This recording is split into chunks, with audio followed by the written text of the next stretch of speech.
welcome to the EST Hangout. This is the EST Hangout, and today's guests are...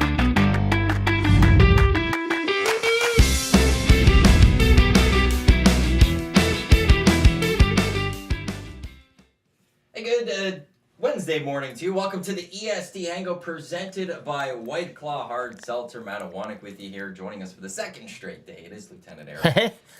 We get the double dose of Lieutenant You're Eric. welcoming me back. I must have done something right. Yeah. Right. So we're going to have you for 2 today. Wow. You earned your way. You got the call up to the big leagues. Well, and this is the big leagues today because usually I like watching this edition of the Hangout with our other guest. We've got Steve Sandor. Yes. Edify Magazine, Urban Affairs, YEG. Thanks for coming back. It's always a fun conversation when you're in. So appreciate you coming in. Thanks so much. Lots to get to today. We will have the keyword for the chance to qualify for the EST Flyaway to Vegas coming up in the second hour of the show. Thanks to our partners Fly YEG, the Edmonton International Airport, and the LVCVA, nonstop flights from Fly YEG with over 50 destinations. Your sports trip starts with them. We will talk some Oilers. There's a lot of various things to talk with, but I do want to start with where you guys were going before we started the show. Oh, yeah. We all have different soccer teams. They're in different positions. You've got Arsenal, who look strong. Your mic's not working. My mic's not working. Yeah. pop it up. Pop it up. Or is their mics working? Yeah. It's the EST Hangout presented by White Claw Hard Seltzer. As they must have heard you though through the. Oh, it's muted. Click the unmute button. There we Yeah, go. it was muted. There you go. I think that's working now, so we'll see. Thank you, Zach. Give it up for Zach to come, everybody. Good work. Right. So people heard me Wow. very, very echoey there. It's like when the roadie comes into the show on stage The and symbol's fixes loose. Yeah. That one's on me for not having it also properly done. So Well, good on you for accepting the. yeah, A lot of people would kind of blame, Zach find to give him something else. Well, the thing is, I could also be like, oh, there's this reason, but no, I didn't unmute that one. I was supposed to have this one mic muted, but I by accident had 2 mics muted. No one cares. Wait till they find out this is all a green screen too. that I don't actually exist. I am just a figment of your imagination. We are going to do EST Hangouts with AI. We're why just not? bringing in the virtual I'm sure some guests. people would prefer maybe. But yeah, no. So Arsenal, they're having a good season. They're still in Champions League. Big win yesterday. Roller coaster They're right of a at game. They're right at the top of the Premier League. Liverpool, you're in Europa League. You guys are right up there at the top of Premier League as well, right up there. And where's Manchester United? They are not doing anything. Hey. But I saw news yesterday that because they would take 10 million to get rid of Eric Ten Hag, that might save him, and he might keep his job next year because they don't want to pay the 10 mil. And I am all for that because I don't want him to lose his job. Okay, well, that's So I guess right away, knowing our allegiances, we should just start off with a unifying Man City sucks or something. Oh, like sure, that. yeah, that's that, sure. That would just be a. we all hate City. Stand up if you hate City or Yeah, something. Eh? Exactly. They don't even have fans that love him. Sorry, it's- Oasis. it's- We're not into. They can't Exactly, even, yeah. They can't even fill out a stadium. No, it's a You know, joke. they Man City, 115. That's all we have to say. 115 FC, 115. exactly. Yeah, That's yeah. all we have to say about them. Yeah, that's all. I actually wonder, and I've used this a random thing, and going into Euros, I think about this. I'm like, Norway didn't qualify. They have Odegaard and Holland. How bad are their other 9 guys in that team? You've seen other countries and nations before with no star power kind of get into the quality Exactly. You and think find with a win. those two, then you just have to have 9 guys just like They could have just show dragged up. them in. Yeah. just show up, guys. That was That that was the concern I had with Canada as they started the 2022 World Cup. Is that we had Davies and David, and I was like, well, can we win with just those guys? And then more players really shone. And for Right. me, and noticing, like obviously for some other people, they knew about some of those players, but seeing how Alistair Johnston stepped up, Eustachio, one of which who's featured yesterday off the bench. Tajan Buchanan, like how these guys stepped up. It's like, oh, okay, we actually have some other players that are pretty good. So Borjan, it wasn't going to Vittoria, be just have to be. Yeah, and Davies. We will now get with to Buchanan those. being in Italy, it's what the experience that he's going to get there is so important. It's funny though, and I think we just talked about this before we went on air, that being at Azteca in those glorious moments that win over Mexico, and if I would have we could have predicted that the the line, the graph for Canadian soccer as a whole since the women's gold medal, and Ice Tekka has been a straight, solid downhill slope. Yeah, it was supposed to keep going up. Yeah, that was supposed to be gone the other way. We'll always have Adekube diving into the snowbank, won't we? Like that's kind of put that on the bill. Then it all plateaued as we went to Hamilton. And beat the U.S. and Adekube did his yoga pose or whatever, and then it's just been a steady decline. Yeah, and we hope that in a couple of Saturdays' time. Right, like that we next Saturday. Well, it feels like everything old is new again. Yeah, now we're nervous again about a game against Trinidad and Tobago. We had this our is time. like Canada of 10 years ago, where it's like we're playing a country that we really should handle, but will we? Where like there was a swagger. A couple of years ago, where it was then the only teams that should trouble us in this conference are the United States and Mexico. They're the only ones. And you're feeling up against them too. Speed bumps. Yeah. We'll just get through them. We'll get past. It's like fun. Don't have to bring everyone. Just show up. 2 legs against Panama. Now we're back to being nervous. How hard is 2 legs against Panama? No. Well, they turn off the lights and then they'll keep you up all night in the hotel, and those are always tough. To be fair, the games in Central America are always tough. But that's why too. Like you come home to Canada and you're fine. But of course, and we were up. What was it? We were up by 2 goals. I think it was, or whatever. Cruising. Even the USA and Mexico. We're going to Copa America. Like it's there. Them. Yeah, it's fine. You're right though. It's just like I'm very nervous about next Saturday. Yeah, I shouldn't be. We shouldn't be. They should be, but it's also partly because it's a 1 match too now. Yeah. It's not the double leg. Yeah. It's the one bad bounce and all of a sudden Canada's down 1-0 early. They go full park the bus and all of a sudden Canada can't find a way to get that goal, and you're just sitting there going like, geez, we're going to be knocked out. It's back to being it. As I said, it just feels like we're back to the where I feel the only thing that would make it even better is watching this having to watch it on a grainy feed from Trinidad and Tobago, because there's no feed here back like the days when Canada played Belize and you had to find it on Channel 5 Belize and like get the stream. And we're back in those. It just. But we also don't know fully what the future of broadcasting for Canada soccer is in this country too. It's going to be on One Soccer now, but we don't know what's going on with the whole lawsuit and all of that. Well, now they've brokered the 1-year extension. They both realize that it probably wasn't good for anyone to like have this ugly breakup, and it gives Canadian soccer powers a year to figure this out. A year to figure out a broadcasting future or what have you, or renegotiate with Media Pro, and seeing if there's a way that can go forward. As someone who's formerly freelance for Media Pro, and I should declare that whenever I talk about these things, and as a former FC Edmonton broadcaster myself, it's broadcasting soccer in this country is not easy. You have people like to think that people are lined up for it. But the soccer has an inherent problem in Canada on commercial television, which is it doesn't stop. The game is very, very difficult to sell. The advertising that pays for the broadcast, and the games tend to be at odd times during the week. Yeah. And we like to mythologize the person that stays home from work to watch Arsenal in a shootout. But chances are most people who are watching it are cheating at work, streaming it while the boss isn't looking, or not watching it, because the majority of us, and I've heard this example over and over, we like to mythologize the guy that missed his buddy's wedding because his favorite team was playing in a championship game. But those things happen, but the reason we write about them and celebrate them is because 99.9% of us would go to our buddy's wedding. That's the truth. Yeah. And that's the thing is, those super fans, we like to look at them like the Nav Badias of the world, because they're unusual, because most of us aren't that dedicated, and we have lives that catch up to us and things like that. And when soccer on at weird times, not a lot of commercial capacity for it. I mean, I've said this before. I think I've mentioned it on this show. I think the rules are going to change at some point. FIFA says it's about player exhaustion and about managing the game, but I do think the real reason that we're going to get to a stop clock at some time in soccer is so they can have commercial breaks. Well, they don't care about player exhaustion. I mean, no. You look at the tournaments and how they're being worked. That's how you sell it. Yeah. But I'm noticing a lot more watching soccer last couple of years, the heat exhaustion breaks, or the various breaks that happen in a match.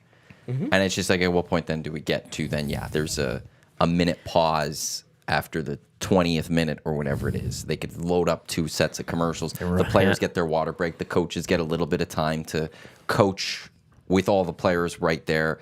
And are we going that way? Partly just also because of 4 quarters. How hopefully it doesn't come to that. I'm with you. You're right. Like they went. I think it's the 60-minute stop clock is right now what they're looking at, so that the ball goes out, they'll stop the clock. Right. When the ball comes back in, they start it again, type thing, and the tick down. But just as the climate's changing in a sense, and we're getting these more heat games and these pauses, it's just naturally we're seeing it already. So why not? Is it going to stop from these FIFA people going to go, well, let's make a little bit of cash on these. Let's force these just on every game. We'll have water breaks every game. And all of a sudden, those minutes, we can now sell ads for 230s for how much? Yeah, FIFA will sniff that out. I think the argument, too, for the stop clock is the arbitrary nature of time added on. Like the idea that, there's 8 minutes added on, but then there's been subs or someone was limping off. So we're going to add another, and the referee's just checking the watch, and you're never really quite sure. I love the gray area, though. But that's my favorite part of soccer, too, right? Where you go in and there's 9 minutes of extra time. Where'd that come from? And then it's like, okay, well, is it going to, how close to 9 Well, then you go over the 90 and then you're like, a bit because something happened and then as there's well. that one more push, and you're just like, well, why is there another push here? Yeah, I think part of me would love the idea of like a team has a free kick, they're down a goal, they see there's 12 seconds left on the clock, and then they know they've got one shot. A hard 12 seconds. Like that's the buzzer goes. Like as soon as that ball's put in play, it's going to start going.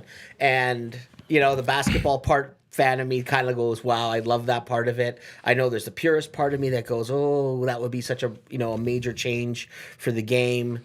But at the same time, I think even in Europe, they look enviously at like the Super Bowl and say to themselves, wow, the Champions League is way bigger than the Super Bowl, but the NFL makes more money than we do on this.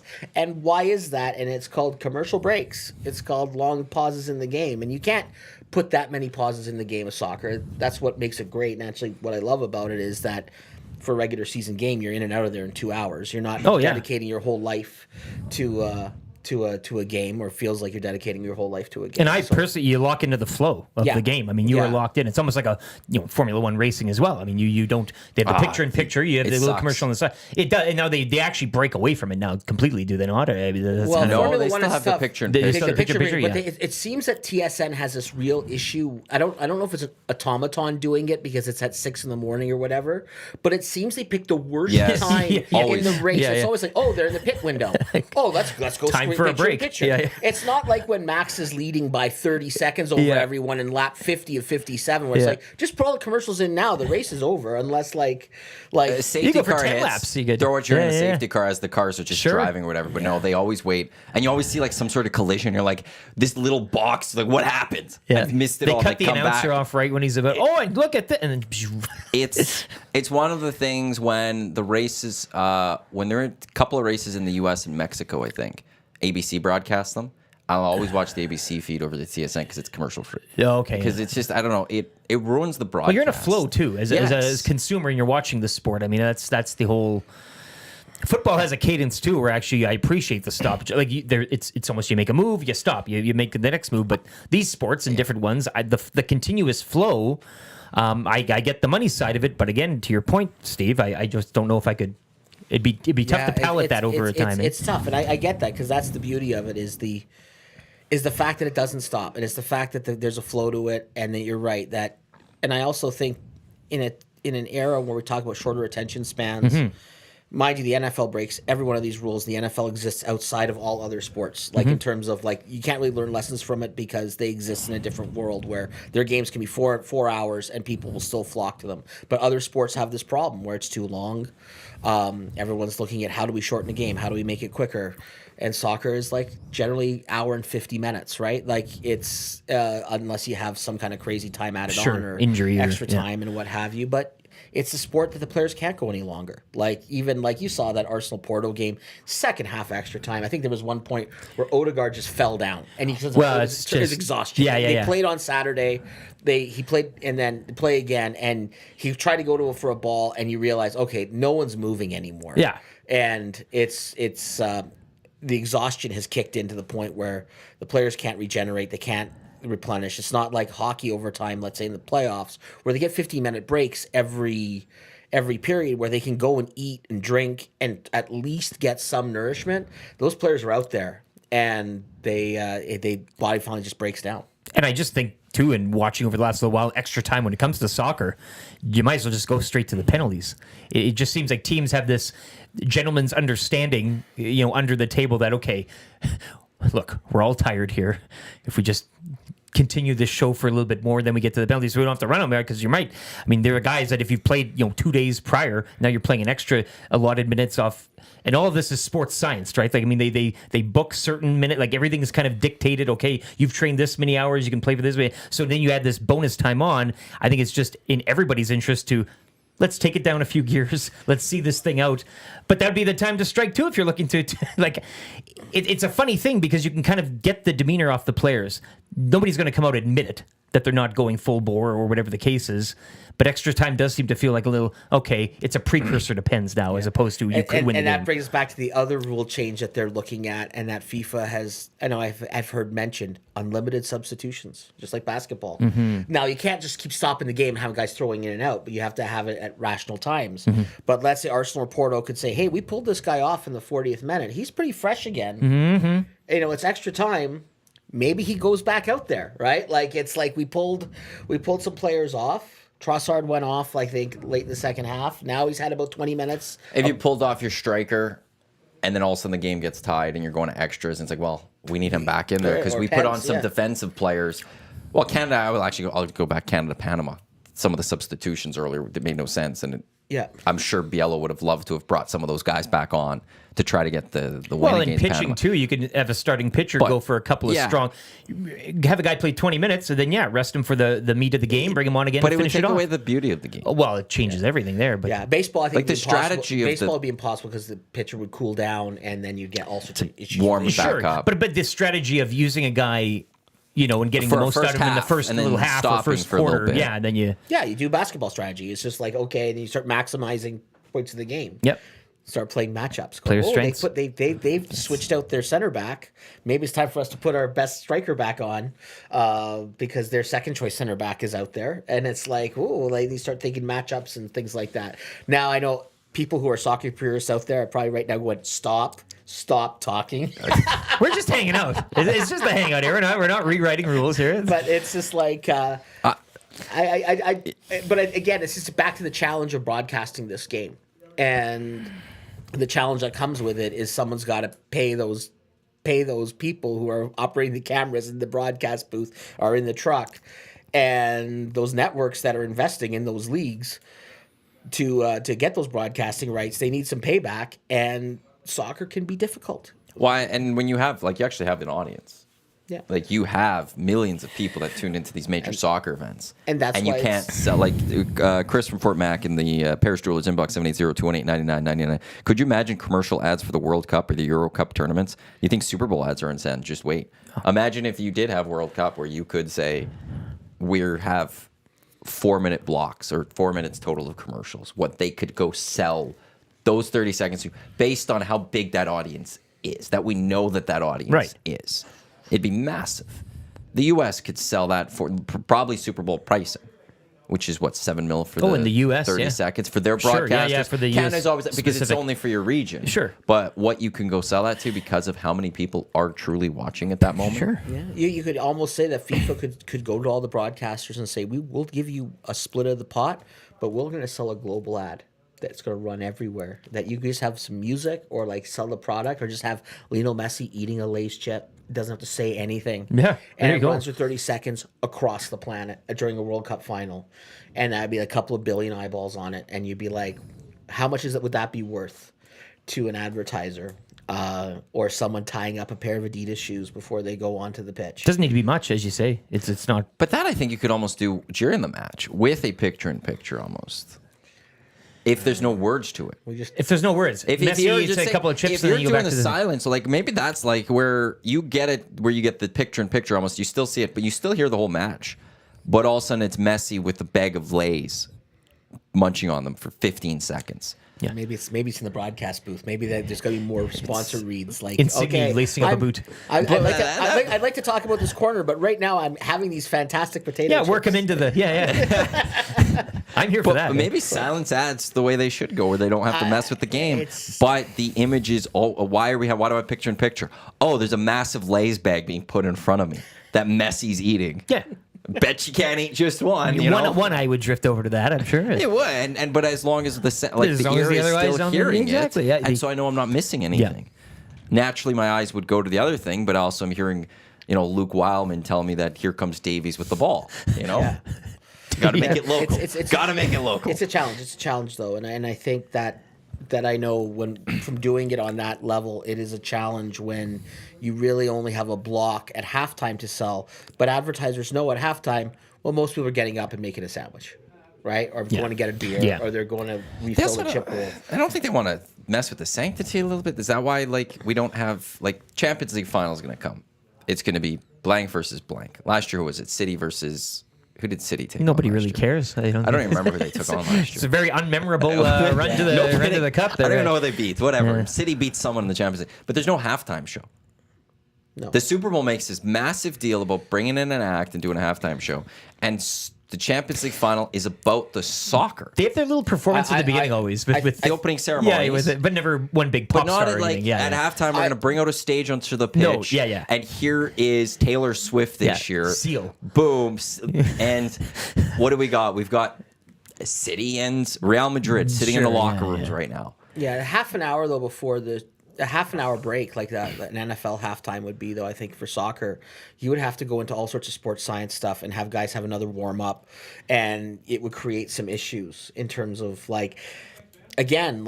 there is things with rest and such with sports science that we know with injuries and how players react. I don't know if sitting in a dressing room for half an hour while even to the substitution thing that you mentioned too. How do you send the guy back to the back room and he's running on a treadmill?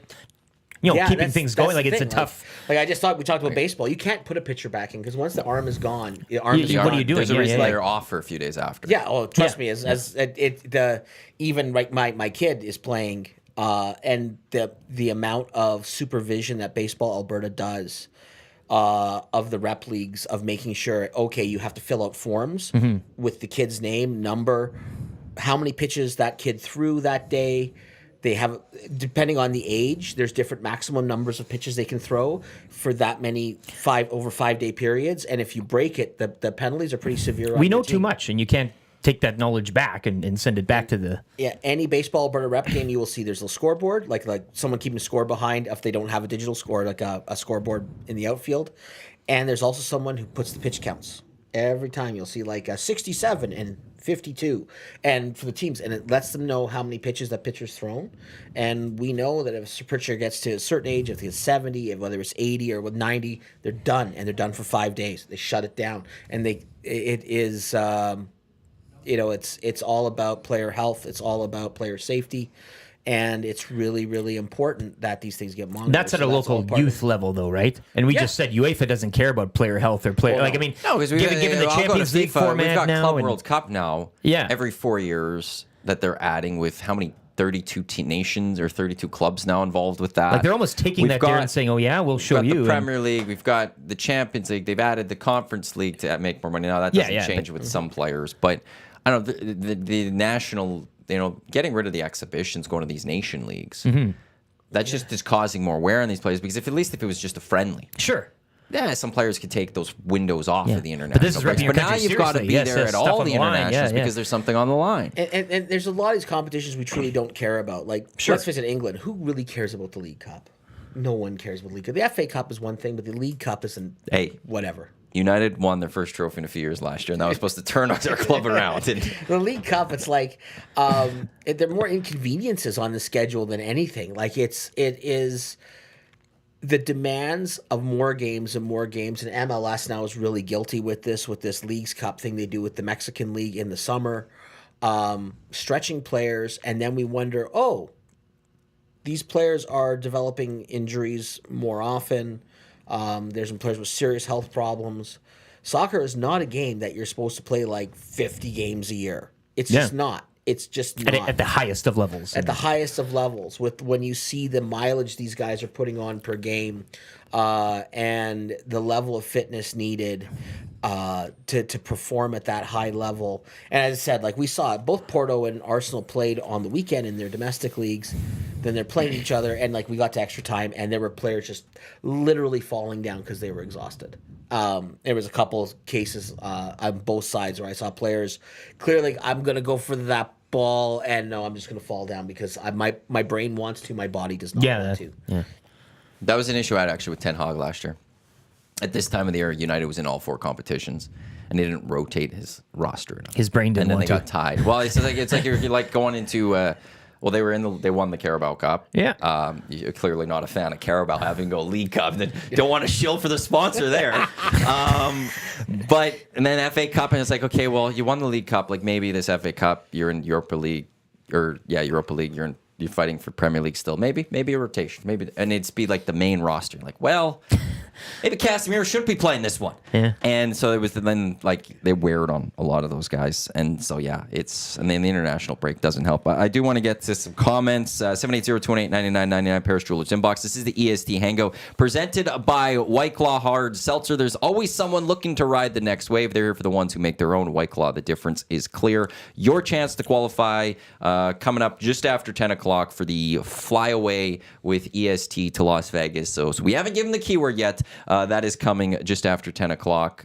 Did you have your hand up for a reason? I just want to get to a first comment on my personal phone here. It comes in from my brother Lucas. He goes, tell Steve I like his cap. And I'll second that as well. Florida I always loved the Marlins, Marlins. the teal. When they moved from Florida to Miami, I was so pissed because I love that logo and I love that cap and those uniforms and everything That's about 3 it. for 3 coming in with something baseball. Beautiful. That is Just just fantastic Yeah, on the Hangout. it's like the I found this actually at a Lids or something like that. It was in the bargain bin. I'm like, Get how outta did here. how did this end up in the bargain bin? Because people don't know beauty. Because I was people actually don't looking know for art. one Fashion that was these days, like, eh? I was looking for one that would be like that I could get, and I was looking to order one, and I was like, oh, okay. I mentioned this before. I have an insane, well, not insane, but I used to have a really big soccer jersey collection, and I still have it. But now it's like baseball caps are my jam, Yeah. and like, yeah, it is. Lucas is his brother. My brother loves Very much it into too. that, More like so. AAA stuff. Do you go down on the farm, that type of thing? that Just would be MLB. good. Yeah, Yeah. MLB. I Yeah. have a couple of like local teams. Yeah. Teams I've covered in the past, like in small towns and stuff. People will say Ooh. like, yeah, it's like. I have a Westlock Legionnaires cap from the 1990s, one of my first newspaper jobs. And they won provincials.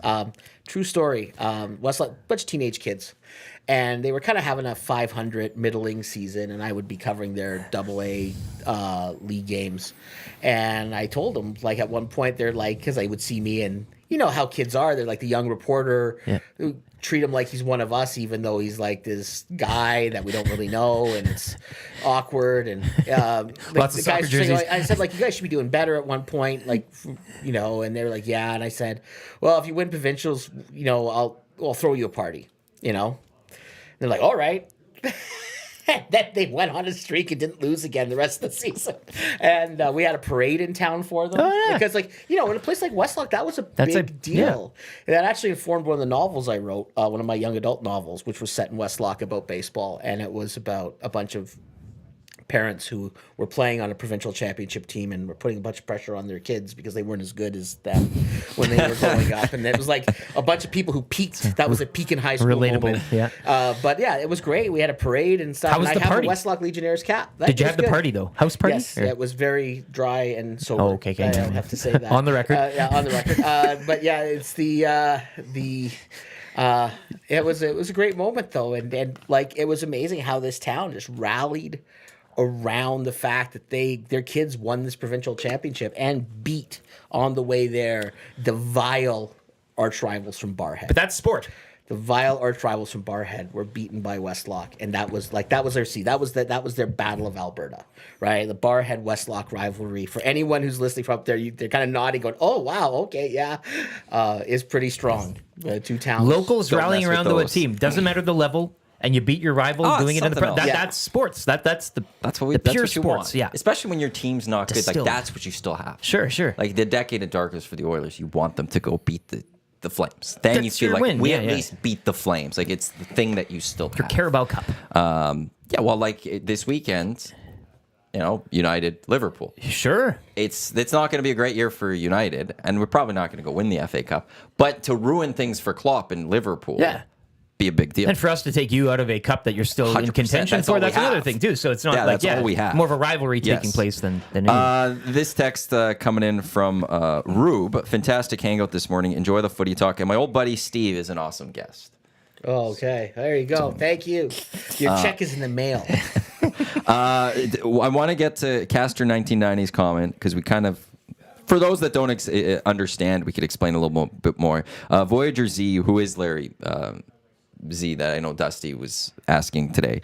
Maddie, is Hudson set up with sound for the match? I got to double check with Glue Guy because we're supposed to be at, we're going to go to Hudson's Wested, I think, to watch Canada, Trinidad and Tobago. Eric and I are going to be there with sound, it'll be in the back corner. I think they're going to set us up. I just got to confirm that and maybe double check if that's the location we'll be at or if we'll be at Hudson's on White.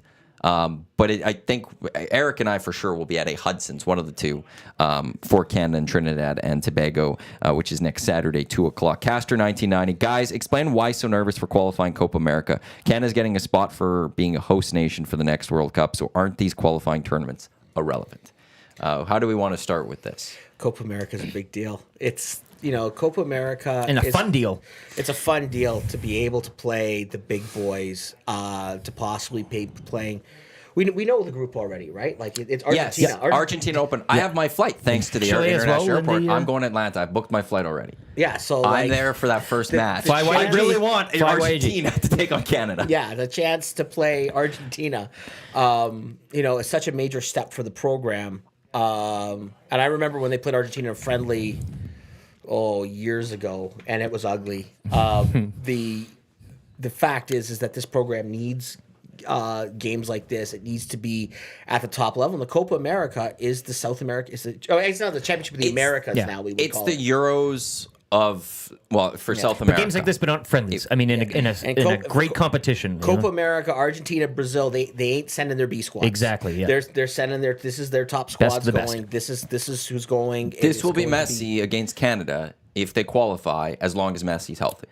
He's going. And he's not playing to not get hurt or which a friendly might. He's not being pulled at halftime. Yeah, for the absolutely. sake of we got to save him. Right? Copa America is the South American version now, the Americans of Euros. So as the Euros will be taking place, Hungary, Italy, maybe Ukraine, Germany, England, all of them are. Hungary's in it, right?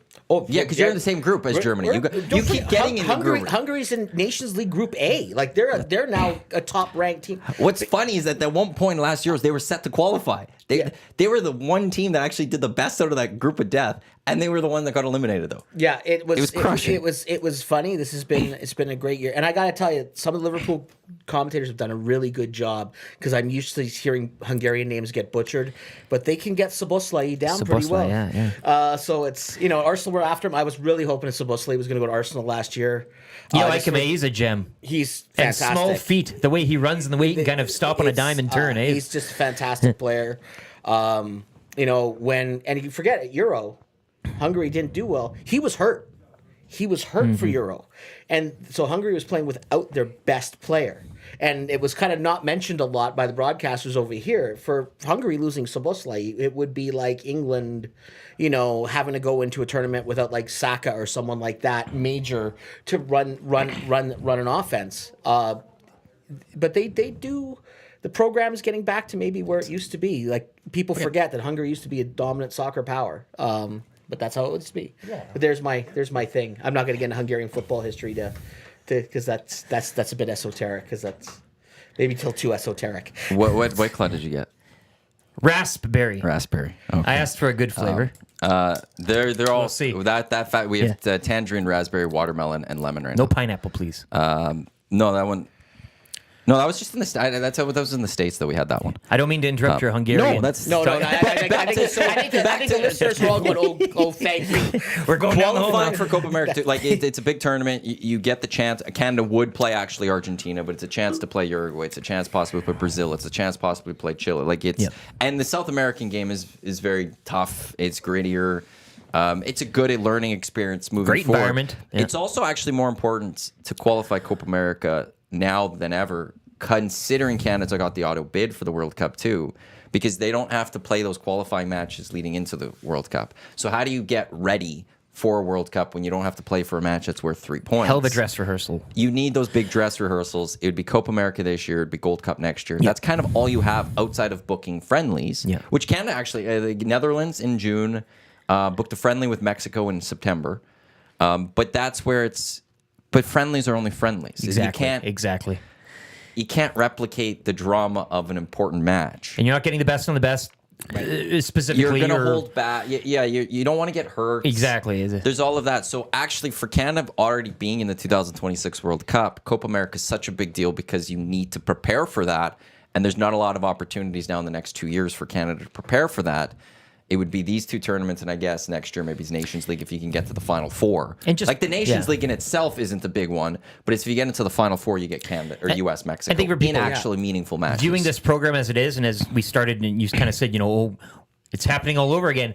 Optically, how they perform and handle themselves in these situations will be huge for the Joe on the street to see. Okay, what is this team? Who are they, and what can we expect in the World Cup? And Adam Zeal. Also adding that official matches means you could cap tie new players. So if there's dual nationals who could play for multiple countries, the moment they play one game, get on the pitch with that team, they can't play for any other country ever again, pretty much. And so if Canada could call up a dual national and then get them to play in one, boom, Canada's got the dual national. So. I can't speak to how much I hate that rule. And I know there's talk about changing that too. I know there's talk about changing that too, because there are teams. Because Canada wouldn't be what it is. There are teams that, let's say, and I've done this in the past, where they promise a lot to a young player. He'll play that one game for that country. Oh, that part you upset. Not dual nationals. And he never gets called back again. Okay. And he never gets called back again. And it's almost like their way of making sure that man or woman doesn't play for the other side, and then they're kind of cap tied. I think that there should be. A minimum of games. But I think at one point you should be allowed, even after you played a senior national. I know you're allowed to switch after playing a junior national. And I think if you're of a young age, I think under 21, and even if you play for seniors, I think you get upwards of 3 games. Yeah. There is a there's a very small gray area for young players who get capped. And obviously if there's political turmoil and your country changes, then like obviously when Croatia became a country, those players who used to play for Yugoslavia could play for Croatia, and players went for Serbia. And to think if Yugoslavia wouldn't have split up, and I'm not saying that they should have stayed together, that team would have won the World Cup in 1990. That team would have been, because that team had won the U20s. That team, that mix of the Serbian and Croat players in the early 90s, and that Croatian team, did so well at the 98 World Cup. And that was, if they would have had the other group, that team was powerful. It's one where looking towards Copa American stuff, like Tomori, who's a defender with AC Milan, English guy. He's been doing great things. He can't get those call-ups to England. And you and I were talking about him. He played for the Canadian, I think, under 20s. Right. Yeah. And it's one where I'm sure now, basically, he probably always wanted England.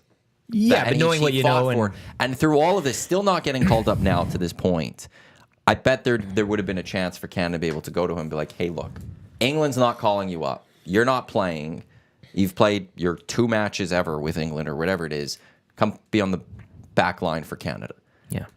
And you got to go to the World Cup. Starting for a country or being among the subs or in the World Cup. The unused is quite a decision. And so I thought maybe had issues with dual nationals, but no, it's the cap time. It happens. How would you fix this? Give more of a breadth of a period, like a 10 game, like even more open?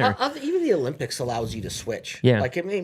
There's been athletes who have obviously represented different countries at the Olympics and what have you, and I don't think it should be a matter of convenience at some point. I don't agree with that, but it also I'm a big personal freedoms person, so that's like sure. I think that you try to limit a little bit too much on players, and I think there's so much pressure when they're at young ages to get cap tied. But at the same point, to Adam's point, you can cap tie players, and this is the rules that they are now. Yep. And I'm writing a thing this week for Urban Affairs Friday about drafts and trading players, and why is it still allowed in North America when it's such a violation of personal and workplace rights. And I got some legal opinions on it and why it's still allowed. So if you want to know about personal freedoms and rights, why is it that you can't go to your job tomorrow morning and someone says, hey, you're a really good account manager, but we got 2 of you. who are really good, and we need a warehouse manager. So I called our branch plant in Columbus, and we're getting a warehouse manager that we really need,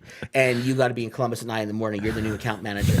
Congratulations, gone. Man. Like that would be like, or like the idea, like, you're Well, the we best- have that for trade Honey, deadline. we're going to I Columbus. was being traded to Sonic Radio. Yeah, right. last Yeah. week. Or like, Full the idea retention. that like you're the best law student.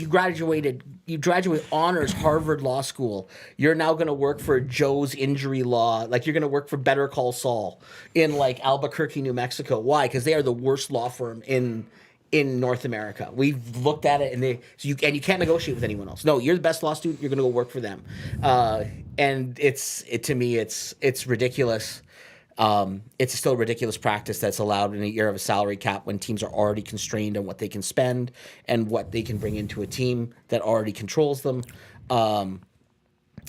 Other places in the world, this is not allowed. Why is it allowed in North America? And there's some We really like the interesting parity. legal opinions. I like that. I like the. We I like the- we like a little socialism in our sports. Just we're to the most sprinkle socialist- that in the sports. Like, Yeah. it's- We have the I'm most not socialist- trying to start a political thing here, but we want everything to be equal in North American sports. Yeah. We want the worst teams to get better. We Quick, give them the yes. first overall picks or Sure. the high draft A little picks help to get better. when they need We've it. created a salary cap system, which was to balance out.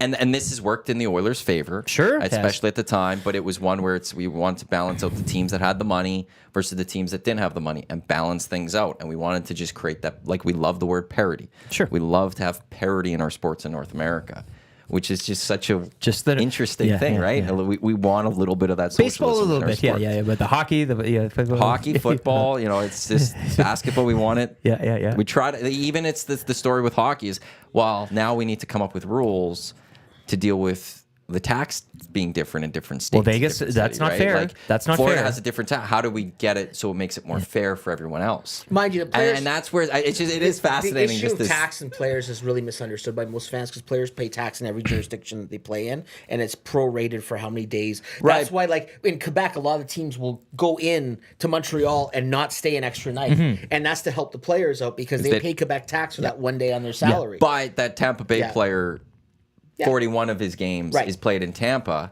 so his check is no state tax. An Oiler player playing in Alberta, 41 of his 40-something. games get the Alberta tax, and that's where. But we got to make it a little fair. The thing I would say about cap tying, though, it would hurt, I think, countries like Canada a little bit because, you get Jonathan David Right.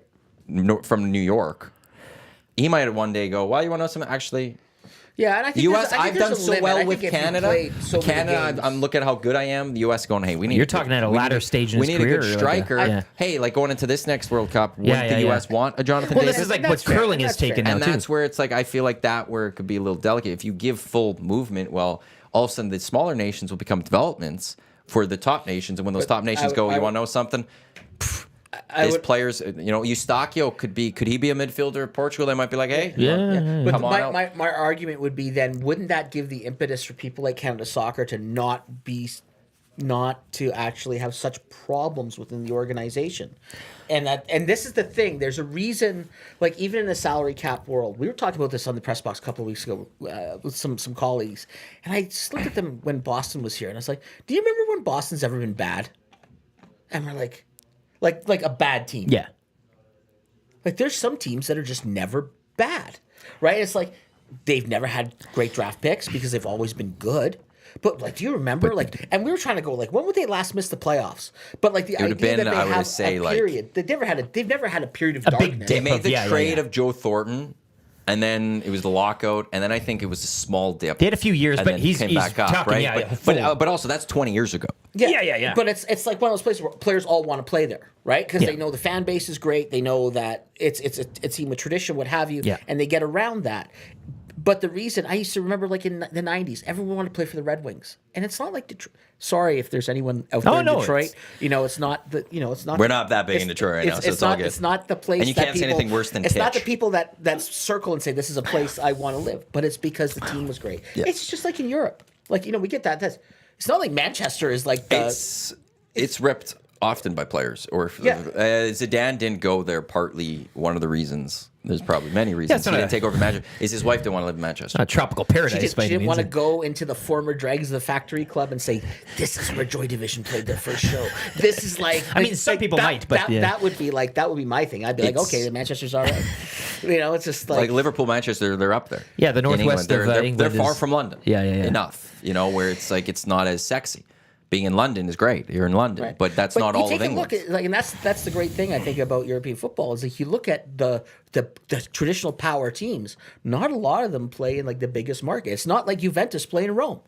They play in Turin, right? And it's like they're up in the north in the mountains. Yep. And they're not like it's still I'm sure a beautiful place and the food is great and the Agnelli family spoils everyone to in a very special way. If you play for Juventus, and I've known from people who've been there and been around the club that the treatment of players is, but that gets back to it's first class, and players know that you go there and you get treated well, and that's why I get back to this whole point of not cap tying. It forces organizations to be good because you're going to have to want to play here. And this gets back to that idea where I get back why I hate the draft so much is why should wretched organizations who are bad get rewarded with the best players? Why should a Chicago Blackhawks team that has been terribly mismanaged over the last few years get rewarded with Connor Bedard for just being awful? That's not, I would argue that is just as unfair as the whole parity thing. I think if you really want to be fair, like the draft might be the best 3 teams that miss the playoffs. Just miss the playoffs. Or like have those who go in the lottery. The teams at the bottom, like that's the one thing I love promotion relegation. It's like, oh, Chicago, you're playing the AHL this year. You're gonna be playing like some big That's what's on the line here. Yeah. If you're in the lower leagues, you had a good season. You've got a reward. Yeah. Why? You're going up, and I'll go see how you do in the big leagues. You now get part of the TV revenue that's coming from being part of the TNT, ESPN, Rogers broadcast. That's the money now you're going to get. You get that. Here's your reward. And that's the thing. Like sports is supposed to be meritocracy, right? That's what it's supposed to be. We're told all the time. Good. It's supposed to be based on how well you do. But we don't quite do that in North America. We give everyone lifeline safety nets because, everyone cares about how much money they're spending on their teams, the investments that are being made. And it's like, I can't buy a team for, the teams are worth billions of dollars now. I don't want to be an owner of one that all of a sudden, wow, we don't really have a future because we don't get any players who want to play here. And, we might be... But at the same time, I don't know. I just don't love the idea of rewarding bad teams. I just think mismanagement should be rewarded with, like, fix things. Like, that should be the thing that the league says to you. Fix things. But if there's no impetus to fix it, then there's no... Then you should be rewarded. There should be rewarded with playoff appearances or Stanley Cups or what have you for mismanagement. I'm sorry. It just should be the teams that are in it to win it are in it to win it.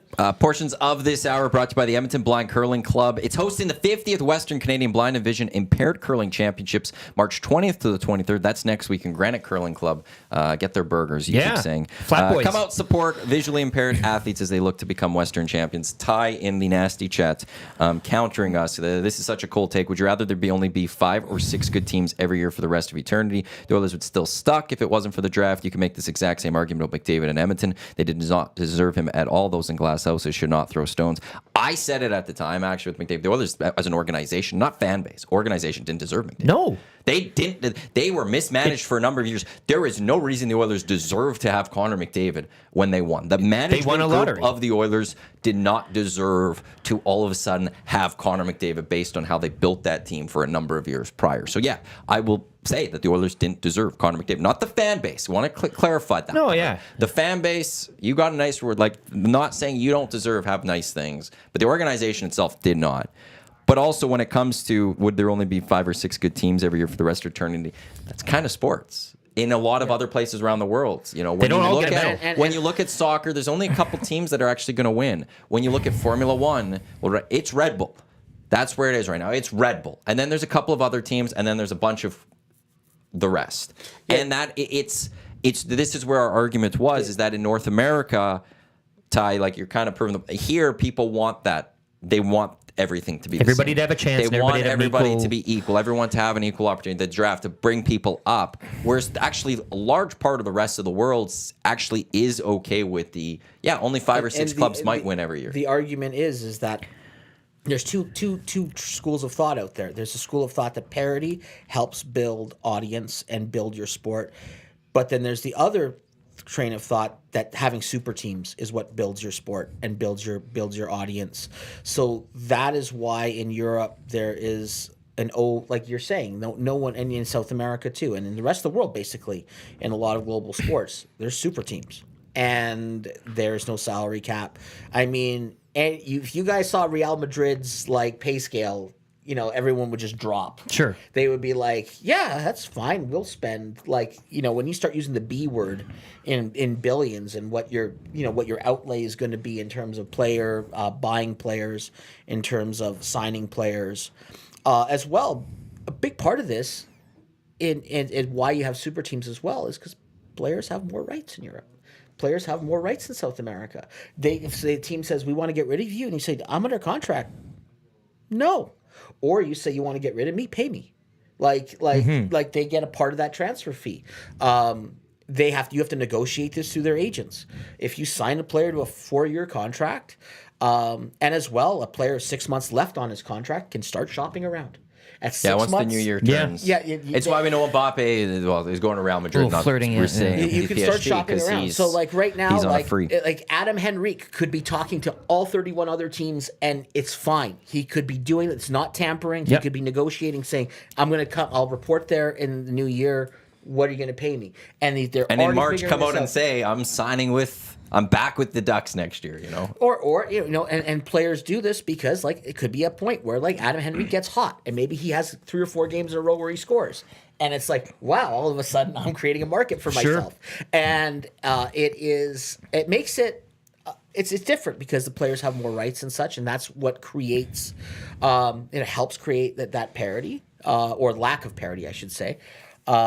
But yeah, there's 2 schools of thought out there, and I agree. I don't think I was in a glass house, because I would agree with Matthew. Yeah, I think that Connor McDavid would have said, "Hey, I want to play for the Rangers. I'm the best junior player," or if I want to play I like the weather, I want to play for the team. You couldn't or I want fault to play him for the for- Leafs if they can find a, because there's a salary cap, and in the NHL it's a hard salary cap, except if you're the Vegas Golden Knights. But there's a hard salary cap. It's not like baseball's salary cap. So, like Connor McDavid could say, "Hey, I'm a rookie, but I'm the best rookie. I already think I'm worth $10 million." And his agent could put it out there. Does someone want to spend that money on me? And they would say, someone could say, all right, I do think it's worth, we think you're that good. Yeah. We're going to sign you at $10 million right away a year. NBA, look out. All of a sudden, we've gotten the offseason talking chatter and all which that. team can afford me under the cap? Because that's what I want. I want 10 right off the bat. Yeah. And I don't think that's wrong. I think that if someone is that good at that young an age, they shouldn't be artificially constrained on what their contract. It's getting it out there, getting that guy out there, the name, his value, and everything. And I'm not one of those people that decries how much money professional athletes make. I think anyone who pays for a ticket, pays for a jersey, or is hypocritical for complaining about how much athletes make, because you're spending the money. So obviously, you don't have that much of a problem with it. If you're spending a couple $100 to go see an Oilers game, you don't have a problem with it. You honestly don't have a problem with what the hockey players make, and I don't have a problem with what Shohei Ohtani makes, because I buy the merch. I'll say McDavid's underpaid. Oh, for what, well, yeah. in terms of now I'm not we all would like pro athletes to make less and doctors make, but this is the way the world is, and in all with the money he brings into the NHL and the Edmonton Oilers, Connor McDavid's an underpaid athlete. Sure. But the problem is that he's not recognizable enough, and then this is But it's these types of storylines that could get you. I mean, not, people talk about. I saw the list of 50 most recognized athletes in North America. He's not on the list. Yep. And it's there's no hockey player on the list. And it used to be Gretzky would make a list like that. You would have Mario Lemieux would make a list like that. And hockey has got, again, and I've talked about this before on this very program because it's dealing with the book that I'm writing, has a real problem with personalities, with a real problem with how modern media and how modern fans are consuming the sport, and they need to have personalities. And this is a really big part of this, and it's where the NHL is really failing.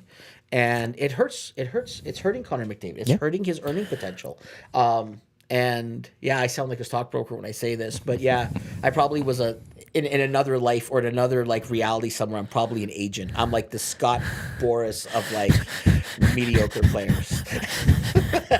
I want to take me to that universe, please. I'd love to see Sandor the agent. Caster back in going, ideology aside, arguments aside, without a draft system, the Oilers wouldn't exist today. The NHL will only have Toronto and Montreal as its only Canadian teams. And I would argue against that, actually, no. Because you'd still have the same amount of teams, but certain teams would be more stacked than the other. There's still how many players that play in the National Hockey League? They still need teams to play on. The Oilers, now, would they have a team that's as good as they generally have been over the last couple of seasons, these 2 seasons? 3 seasons. The Pittsburgh Pirates. Maybe not, right? But like Kansas City Royals, Pittsburgh for a while. It's the Oakland A's have had a team for how long? Yeah, badly managed, no expectations. Spending no money, but they still have a team. In soccer. But you're waiting for that run. They're going to do it one of these seasons. They're going Without a draft, you would still have these teams in hockey, but there wouldn't be parity. And there would obviously be the have teams and the have not teams. And yeah, likely the Oilers would be more of a have not team. But when the Oilers finished 8th and you're taking on the top, like those were the series that you really got juiced up for. And they got juiced up for. It would force this organization here to be one that has to go do well, scouting. You have to go find those young gems or the prospects. But it wouldn't mean that there would be no other Canadian franchises in my mind if there was a European style formula placed in the National Hockey League. It would, though, mean there would be a discrepancy in where the talent is. The thing was, and this was said to me a lot, I'm not going to name names in this situation, but people used to complain that in the 1990s that players didn't want to play in Edmonton, and they thought, okay, because players don't want to live here, right? And that was it's cold, it's not a big market, that's not the reason. Players would tell me this over and over. It's because of the persistent idea that the Oilers organization leaks stuff out of the dressing room to the media. That like the Mike Comrie contract negotiations amongst players, that did not sit well around the league. That so much of that somehow got out to the media, and that made Mike Comrie a villain in this town. Yeah. And players read that stuff. Players are all like, wow, management threw a player under the bus there. And that was and this is where the impetus. And I said, there's a salary cap that already exists. We already have an artificial constraint. If there was no salary cap, I could probably there was an argument there. Yes. The Rangers and Kings will be powerful, right? Because that's just going to be what's going to happen in a world. If the Kings want to spend that kind of money, the Rangers would. But the fact is that there's other things that make a team desirable or non-desirable. As I said, the Detroit Red Wings got any free agent they wanted in the late 90s when there was no salary cap. And it's not because you would rather live in Detroit than New York. It was because Detroit had a reputation for treating players in a first-class way. Yeah. Detroit had a reputation for how even the alumni, the way that the Red Wings the organization operated was done in the top, and players all knew. Treating players is really important, and this is why, even in Europe and certain teams can do well, is players know they're going to be treated in a certain way and treated well.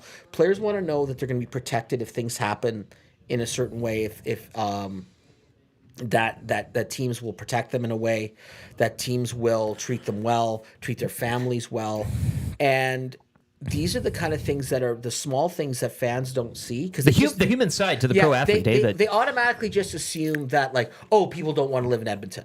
Well, you know what? You could make that argument about Green Bay, Wisconsin too, but they don't seem to have a problem attracting players, right? And you could make that argument about Manchester, England. And did Man City win the Champions League last year? Yeah, they did. So it's that argument, fans have to shake it. It's not really about the city. It's about the organizations, and it's about how they treat players, and how they deal with players, and how players can see those little things, when a player gets hurt and a team says, we're going to find him a job, as a scout. You don't understand the ripple effect that has amongst other players. How, wow, that player got treated really well. They had a career-ending injury. And instead of burying him, the team found him a job. They found him a way to be in the organization.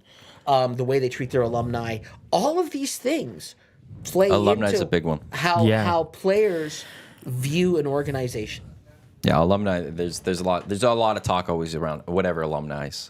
You can have history, but how you handle the history how well and the franchise handles that group of alumni. Sure. Two more texts or messages in the nasty chat I want to get to, and we're not far away, minutes away from the keyword that we'll hand out. Retro Oiler 99 saying no, you wouldn't have fans would bail on a team if they sucked, and that team would fold in terms of if that system. That's such BS. I agree. Going back to your Westlock Aaron thing, saying, Maddie, they wouldn't have Canadian teams. There are many markets in the U.S. that Bettman could have moved these teams to. Okay, but there's a few things to all of that. One is you need owners that want to move those teams to those facilities and then those cities, and do those cities want them? And if Edmonton wouldn't support a hockey team that is maybe middle to lower, why would us cities in the U.S. support them? And why would Bettman then be able to move them there? And like, again, I'll reference just soccer just because that's something I'm familiar with.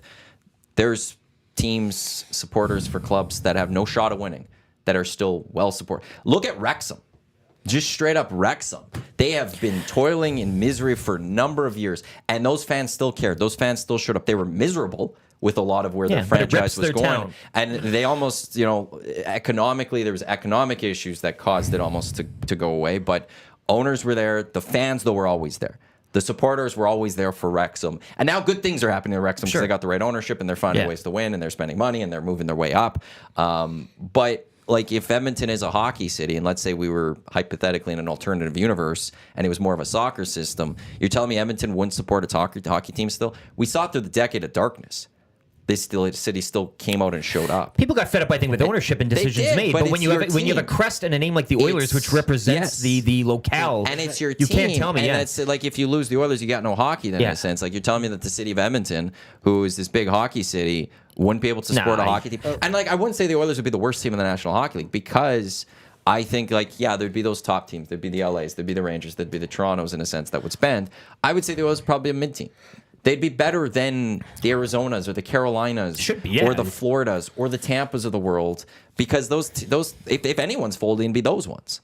Yeah, I think there's this idea that ties the size of a city or the market to like how a team can spend, and that's not right. Again, or just overall success too. Where would you? Okay, if we were to do a poll of the most popular NFL teams, are the New York Giants the most popular NFL team? No. Right? If you were to say, no. Most popular, it's Cowboys, Steelers, Green Bay, Packers. I'm just talking brand recognition almost in a sense. Let's face it, when the Steelers, because values and wherever the Steelers play, half that stadium is turning into terrible towels. Yeah, right. And same with the Packers. Yeah, those two fan bases are crazy in terms of following. Where's Pittsburgh and Green Bay? Okay, Green Bay is not even 100. There's 100,000 people. And I know they're an anomaly, but like it's not like it's like a suburb of Milwaukee or anything like that. It's in a different part of the state. Yeah. The Pittsburgh's not even the biggest city in its state. Right. Let alone it is to sort of suggest that it's tied to that. But what is the allure of playing for those teams for an athlete? It's much bigger than it's the market. It's the allure of putting that jersey on, playing for fans who are exceptionally knowledgeable and passionate. And then I would also argue when people say they wouldn't have Canadian teams. Last time I looked, the Canadian TV deal for the NHL makes them a lot more money than the American TV deal. And if you lost all your Canadian teams except Toronto and Montreal, that TV dollar comes down. Right. And you have to remember, like, the NHL, the TV market for Edmonton is bigger than Vancouver's, bigger than Calgary's, bigger than Winnipeg's, bigger than Ottawa's. People forget that the Oilers are after the Habs and Leafs. They're the third most popular team in this country. Which in a country that pays a lot more for its TV rights than the States does, that's a big deal. And again, if there was a bunch of American cities lined up for NHL teams, we'd see a bunch of American NHL teams or lined up for NHL teams. And there's people talk about Salt Lake City and Kansas City, but we've seen it fail in Atlanta. We've seen it, the Arizona disaster that we see unfolding every, it's a train wreck in slow motion. Running joke, yeah. It's the idea that like there's this golden goose that's out there is not necessarily true. I think, in the long run for sports now, they're starting to look at other places, maybe not having teams there, but how do they get more viewers in Europe? How do they get more viewers in Asia? How do they get more eyeballs on their games from other places? And other leagues are looking at this very strongly. The NHL is as well. There's a reason they're playing exhibition games or even regular season games abroad They want those eyeballs. It's the reason why the NFL is playing games in England and in Mexico and in Germany. It's the reason that certain Major League Baseball teams have gone all in on Japanese players. Well, and even partnerships forming in those NFL European games, like certain teams now will cozy up to a certain stadium or something. Like the Bucks are huge in Germany, for some strange reason, color or whatever it is. But you find relationships abroad, and I don't like the Bucks in a sense. The Germans have a thing for pirates. well, yeah. Well, no, they're ownership group of the Bucks. I It's not understand where you're coming from there, but They own Manchester United. Yeah. They've been miserable. Glacier. Time. This is the EST Hangout presented by White Claw. Lieutenant Eric, Steve Sandor from Edify Magazine, as well as Urban Affairs, YEG, and Matt Iwanyk with you here. It is time now for the keyword, as we are going to qualify someone for a chance to win the grand prize trip to Las Vegas, 2 nonstop flights, 3 nights accommodations, 2 tickets to Cirque du Soleil. All you have to do is text in the keyword right away that I will put up on screen. It's 780-218-9999. Text it to us. It can't be in the nasty chat. You got to text it to us, and you will go into a draw. You'll have about 5 minutes to get in, and then Zach DeCum's going to call someone. It worked yesterday. We'll try to talk to that individual on the air today. If you are the winner of the grand prize draw, which will take place April 26th, you have a year to book this trip, so it's not even time locked where you have to go on these days in July. No, you'll have a year to book it. To travel, you'll have 2 months to book it. The keyword today for the EST Flyaway presented by FlyYEG and the LVCVA, it is nights, and not nights as in dark outside, nights as in golden nights. KNIGHTS. Nights. As in golden nights. You could, I guess, text in golden nights, but as long as nights is there, but spelt like golden nights. And I think I have it in like the more golden nights colors on the YouTube screen. Oh, how fun. When I have it. It's got the black and the goldish type color today. So nights, text it 780-218-9999. You will go into the draw to be the qualifier for the Hangout. We're qualifying people 4 times each day, Monday through Friday, on the Nielsen Show, on the Hangout, on the Lock Shop, as well as noon, either on Oil Stream or 2 Guys and a Goalie, and once on Saturdays at Hello Hockey. And I think someone said it on the morning show today, that the worst chances to qualify was during the morning show. Yeah. No, you guys have this massive listenership, which isn't there as much throughout the rest of our shows. People can see how many people are watching on YouTube. We also still have our audio stream numbers, but you could kind of compare in that way. And your chances of qualifying on the shows like the Hangout or the Lock Shop, I'll just say, a lot greater than on other shows. You play the odds. So if you're playing the odds, if you're trying to get in, hey, Hello Hockey on Saturday. It's a sneaky little way to... I remember the people at 1260. There were some that knew. Absolutely. Tuning in on the weekend is the way to try to qualify. It pays. Tuning in on the weekend is the way to try to get in. But yes, so Zach DeCum will call someone right away. And this all thanks to LVCVA, like I said, and FlyYEG, the Edmonton International Airport, nonstop flights to over 50 destinations. Your sports trip starts with nonstop flights from FlyYEG. Visit FlyYEG.com for more information. And that's where I'm taking my flight to Atlanta on June 19th. So that I could be there for Copa America. And hopefully Canada taking on. God, they better win. Argentina, Messi. Well, if not, it's my dad either going to try to get tickets. More of a sad tone. I'll be flying down to Atlanta this weekend. Potentially to go see Messi. TNT players. Yeah. Well, it's a chance to still maybe go see Messi. Sure, yeah. Tickets are going to be a lot more money. Because I won't be able to go into the Voyagers. Yeah, I guess I won't be part of the supporters of Trinidad and Tobago getting in on that one. So, I kind of almost, there's a part of me that wants to see this take place, to be honest. It was one of those things where, the little drum will get you a drum. The price was so good. Is like, I got to book it. Sure. And it was non-cancelable. And I was like, well. Shoot your shot. It was so cheap. Worst case, I'll go for 2 days. It's a very short trip. Sure. I do have to. Italy plays Spain on one of those days, so I do have to find a bar to watch Italy and Spain. Well, there you go. You have something so else. I'll do that. Maybe if there's no game that night that I'm going to, or maybe I could a commissioner meeting. Me and the commissioner of whatever that other Dusty's fantasy league. 2 Canadian Football League Fantasy League commissioners meeting. You go Braves? Actually, I think they're home. Actually, yes, I think they are home. And the only day I was able to, if Canada doesn't qualified, was I think the day we get in. It's a day game, so it's a little tight to get there. But maybe I'm just going to go see the Braves. You got options. Big Alex Anthopoulos guy here. Double A. I'm here to cheer on Alex Anthopoulos' team. So I'm making a way to Atlanta. But that's all. FlyYEG. Nonstop flights. Your sports trip starts with them. A lot of nonstop destinations. So, I'm Next Saturday, there's extra worry for me for next Saturday. Do you like no Boreon?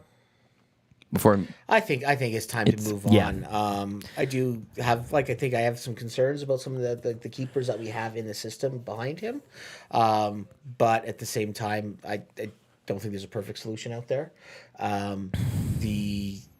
Borean I think has done a lot of great work for this country, but it's time that we have to get to the next phase here. And the Boreon example is one, but sometimes I think in programs, players stay on and they hang on maybe a little too long, and maybe you want Steve's cold take of the day is if I go through the women's program, and I know this is going to be tough for people to hear, but had Christine Sinclair maybe stepped aside a little earlier, we're seeing the women's team is starting to like with some of the players that were behind her. We needed to maybe take a look at that and understand she had a wonderful career, but at some point there was some advances in the Canadian game on the women's side that weren't being made. They were having their struggles after the gold medal, but then this last Gold Cup, look, they came out and they were strong. The fact that it took Chloe Lacasse until about age 30 to get onto this roster, who was Arsenal's player. She was Arsenal's player of the month last month. Did I mention that? Great club. My daughter and I watch a lot of Arsenal women's games, so full on for the entertainment. We fall right through with the club, and she asked me. She jokes with me one day because she's playing at Sting here in Edmonton, and she laughs with me and sort of likes to tease me and say like, "What if I ever played for Spurs?" And I said to her, "Well, that would be fine, but you just have to change your name." And I would no attachment to you. That's fine as long as you decide. Just first name. No, and even that. Not even that. Yeah. Oh, do we have someone potentially? Caller, yeah. Well, we'll see how this works. We'll see if it works. So yeah, you just have to connect it. Bluetooth, it's on. So I hope it's all working, and we'll give this a try right away here. On Monday, it was awful. Day one. It was terrible. It's day one. It didn't work at all. Yeah, Rodecaster Pro 2. See, and we're doing this all on the fly. I got to get my headphones in. I'm the only one they'll be able to hear at some point. God damn. You let me know when they're connected, and I'll try talking and seeing if they could hear me. I do want to say Ian Ferguson. He did. Oh, I heard someone coughing there. Charles? Charles, do I got you on the line here? So, Charles. Hey, Charles, congratulations. You are the qualifier for the trip to Las Vegas for the Hangout today. Have you ever been to Vegas before? Yeah, I have. It's done exactly a couple times. So, A couple of times. So, what's your favorite thing to do in Vegas? I mentioned the lazy river, but really, you can't go wrong with anything. You can go catch a game, a show, gamble, whatever. So, you're pumped to be in the mix. Would you go down to try to boo the Golden Knights? To boo them? I don't know if I'd boo them. It depends on who they're playing. If they're playing the Oil, I got to cheer for the Oil. But Yeah, but you still got to go against the Golden Knights because the LTIR stuff, no? Just ask them favorite thing. Good point. Going on. Well, Charles, congratulations. Best of luck. Grand prize draw taking place April 26th on the morning show. So be sure to keep your phone on that day because if you're the winner, we'll be giving you a call in the morning. Awesome. Looking forward to it. Have a great day. Best of luck. Thanks, you too. There we go. Good job, Zach.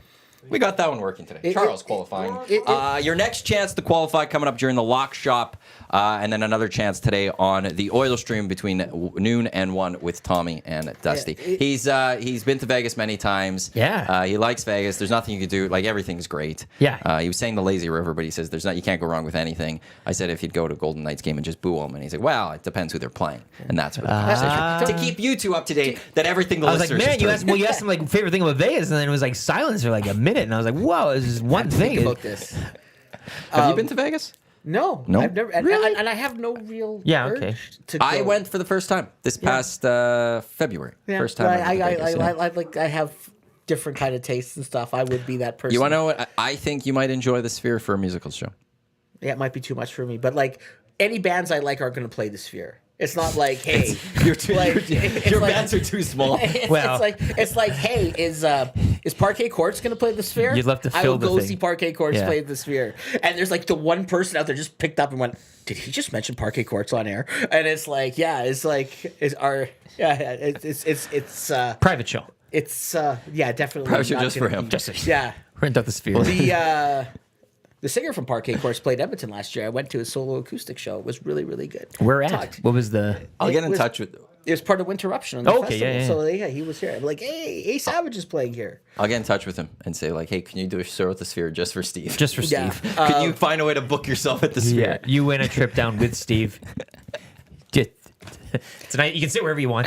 But you know, I was thinking, like, you remember back in the day when you reasons to hate a team and be a rival were like, oh, that player I hate got traded there, or there was this dirty thing they did in the game, or they beat us in last year's playoffs. Now it's like, I hate them because of their manipulation of the salary cap. That is so modern. yeah. That's Except so, Oiler fans. Yeah. Oiler fans have a legit reason to hate the Golden Knights because of what you said there.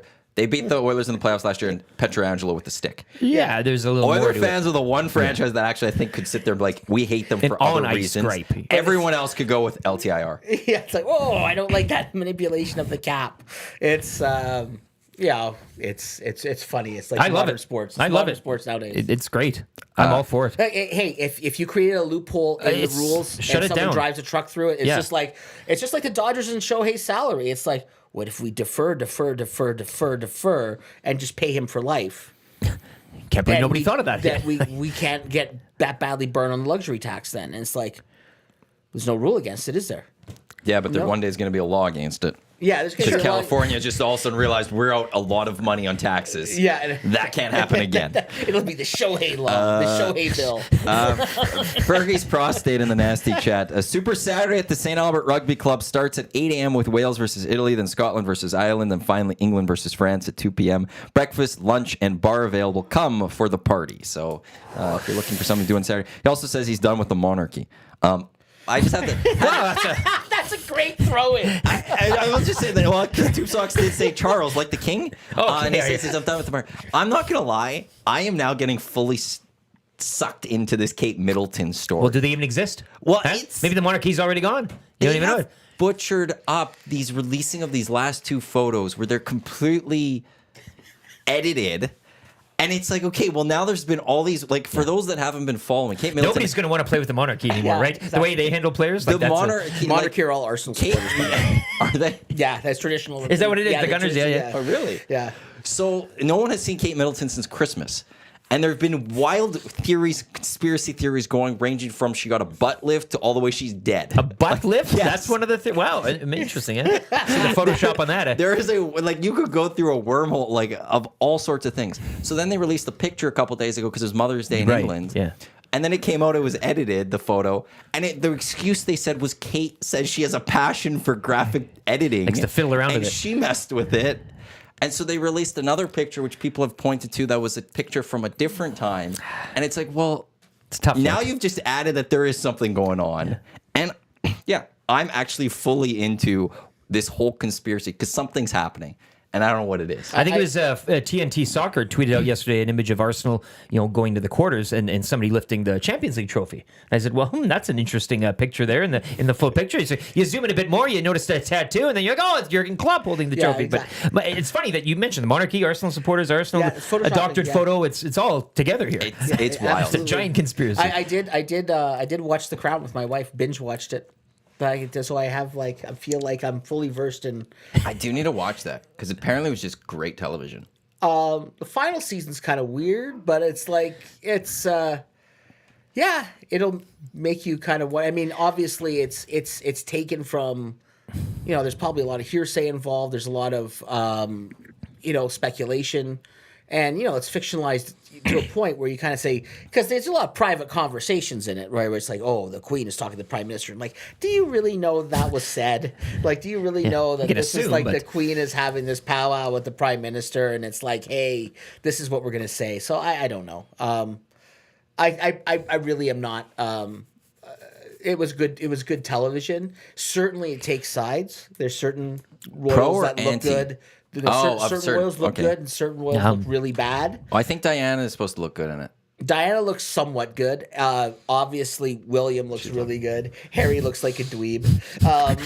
It's like. Well, depending whatever happens with Kate Middleton here, William's reputation might be taking a hit. And sick Might boy, be going down. And sick boy from Divorce is part of this, and apparently. Sick boy from Train Spotting plays one of the prime ministers. Oh, get and outta you here. can't not just see sick boy. Like he just thought. You're just like, there's certain actors I cannot not see them in their biggest role. Even like when he was in that Sherlock show, Johnny Lee Miller. I'm like, that's Sick Boy, and it's just I just expect like, all right, at what point are the drugs coming out, and at what point is this just we're gonna listen to some techno music? Steve Carell was the wrestling coach there in that one. That was highly disturbing. What was it, Foxcatcher or whatever it was? Yeah. I mean, I couldn't take him seriously in that. Rip City Steph saying Kate has been dealing with issues from daylight savings ever since fallback. Tommy relates. He was in this seat when I broke the news to him that daylight savings was happening. It was fully let. She's had the issues back to the last daylight savings that she still hasn't figured out. But it's been wild to watch. And at one point I was going, these conspiracy theories are just weird. She had her abdominal surgery, whatever it was. But now with what happened this week, there's something else. There has to be. Otherwise, why would they put out these fake photos? Just get a picture of her. Just toy with us all, just maybe, take a picture a little of her entertainment. And send it. Like, it's not that hard. But yeah, I'm getting sucked into that. I'm not going to lie. There's many routes to go. It's drawn me in. Butt lift was one of them. Was a butt lift. I've been thrown. Again, it's gone all the way. It's from butt lift to divorces to various things to then also all the way to death. Outright death. Just outright that she's dead. Williams got and they don't want to announce that she's dead. The Spanish media had something yesterday where a surgery went wrong and it was. Yeah. Well, the tabloids, been wild. Yes, the tabloids. And well, now the monarchy has thrown some gasoline on that fire for the tabloids. Sure. So. It's been wonderful. It's a great relationship. EST Hangout presented by White Claw, Iwanyk, Steve Sandor, and Lieutenant Eric with you. Because we never actually got to. I want to get to the Oilers still. I want to talk some Oilers. But we just got to go title race quickly. Your Liverpool, your Arsenal, Man City somewhere else with them. How you guys feeling about your respective teams in the race for the Premier League? And will the two of you duke it out at the end of the show? Oh, it's hard because the cynic in me still expects one more flop. It won't be going to Man City where Arsenal will. I think they can go and get a point out of Man City, maybe even 3, because they tend to play well against good teams. It's somewhere along the line they're going to play someone who's in 16th place, and they're going to absolutely come out flat. That's going to cost them the 3 points at. That's the cynic Arsenal fan in me, and that's what every Arsenal fan right now out there is nodding and going, been there, seen it, done it. This is what's going to happen. I think Arsenal's squad's a little thinner and I think these 3 weeks off that they're going to have is going to be a godsend for them. Depth is a little bit of a problem. That once you get past like the 13 or 14 guys, they struggle. Man City is Man City. As a lot I like about Liverpool's game. I think they're a better team right now when Salah doesn't play. Well, there's numbers to kind of address that. I think they're better with Nunez up. I just think they're quicker. But I do think it could come down having a 3-way race come down the last weekend. Like, how great would that be? I mean, great. It would be. Even just the last couple weeks. Yeah, I don't know who they have in the last 3 weeks for each club. It's City's to lose, though, with the finance and the club depth, as you mentioned. I know, again, your 11 in your team, and it's not really... And Liverpool have some injuries as well. City can field... I mean, they should be running away with it. I mean, if you're just going by numbers and finance and everything such as that. So the fact that we have this race is great. Third last match day, Arsenal's got Bournemouth at home. Liverpool's home to Tottenham, and City's home to the Wolves. On Saturday, the second last match day, United hosts Arsenal. Man City's at Fulham, and Liverpool is at Aston. And then the final match day, Arsenal's home to Everton, Liverpool's home to Wolves, City's home to West Ham. So in that, the tough, like City has the easiest. Yeah, of those and then to three. your point too about you said perhaps Arsenal stumbling on a lesser than. I do have that same thing with Liverpool is they get up for big teams and playing those big games. City, the total opposite. whenever they're up against a small, and these smaller clubs tend to, I don't know what it is, but they tend to just kind of welcome them in, roll over, and let it really be easy. But you've had your struggles with Luton Town. I've had my struggles with Luton. Like, you know what I'm saying? Like, it seems like City have this aura about them where teams go, you know what, we'll take 5 this game and retool and come back for the next match day. Whereas I think everybody wants, I mean, England hates Liverpool. You guys definitely have some sort of a target on your back as well. Teams get up to play you. But it just seems with City, they roll over these lesser than opponents, and it doesn't take them getting out of second gear to do so constantly. That's what scares me the most. And I'm with you. I could see a stumble, but not where you would say, oh, it's against a good team or something like that, because they usually get up for those good games. Yeah, and I think you look at this year, and it used to be the other way around with Arsenal, but like this year, you look at some of their best games this year have happened against top 5 teams. Like they're generally pretty competitive in league games against those, but where they had that Christmas stumble, which is where they came back to the pack because they had built up a lead and then they fell back behind, was a loss at West Ham, loss to Fulham, right? It was games where you'd be like, what's going on? And it was because they were tired. As I said, because I think we talked about this last time I was here. I felt that their squad wasn't super deep. They couldn't rotate through. And then that Christmas break where you're playing every 3 days, which is silly.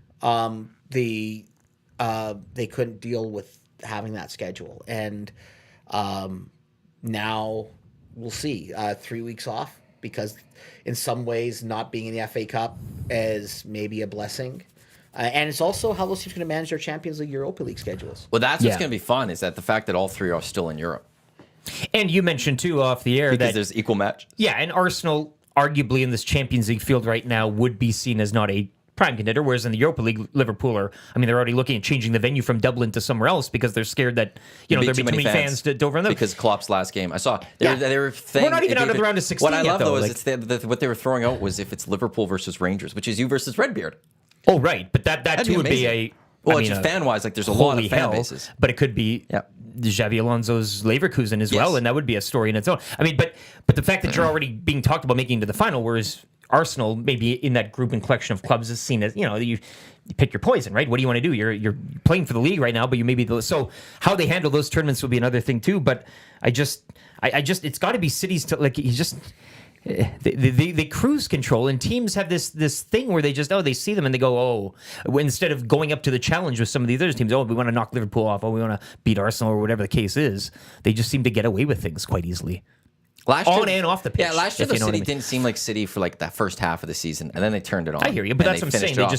This year, I feel like I haven't seen City be City yet. Right, like you guys, but it's late now, and I don't know if they can now just fully turn it on. I don't. But Arsenal visit, you'll be on the road to play them. Yeah, that's after the break. Do they scare you? I mean, I don't know, maybe fear, but because I actually love going up against them. Holland gets neutralized constantly. I mean, we always keep him in his pocket. Like they don't scare me. It's I think it's the individual matchups Arsenal do really well. With the big clubs, and I do when we talk about Arsenal, we talk about their pieces. I think the most not talked about player in England, like in terms of being elite, is Saliba, who, as a center back, is. Like, whenever he goes up again, like, what was it in the last time that they played? Holland had how many touches? Like, they said less than 5 touches on the ball at all, period, that Saliba just shut him down. And, and don't forget that when Arsenal struggled last year and they had their swoon, Saliba got hurt.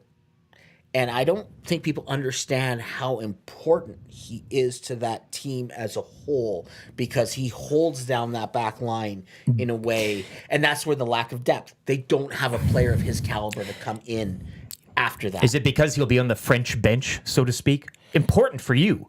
But when you look at a player and you drum up, what countries? It goes back to our other conversation. You're playing for a team like France. You could be really good on your club team, but then you're looked at national-wise, and you're like, he's the third, fourth, or whatever the case is. But that doesn't take away from the importance to that specific club. I think they get the rest, almost, City, with the international stuff, because their players don't, like last year at the World Cup, they didn't have a lot of, Holland got the World Cup off. That's another thing, too. But too, it's just the same point with Arsenal, the 3 Gabriels. They don't. Now Martinelli's finally becoming a regular with Brazil. Yeah. But they were fringe players on Brazil. Right? And I just want to see Brazil start a full team of Gabriels at some point. I just want to see 11 Gabriels on the field. Give me that card, yeah. Because, like, Arsenal, if you're Brazilian, only if your name's Gabriel will they sign you.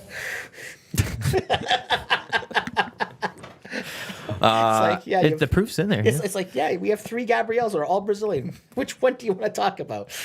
Pains me to say, but I'm all on Arsenal to win the Premier League this year. As you should. That's where I'm at. It As you hurts. It still hurts. Well, it feels very dirty a little bit, but I don't want City to keep winning, and Tough definitely days for don't want United Liverpool. fans, man. Tough days. Wasn't that way last year? No, it's like it's hard. It's hard.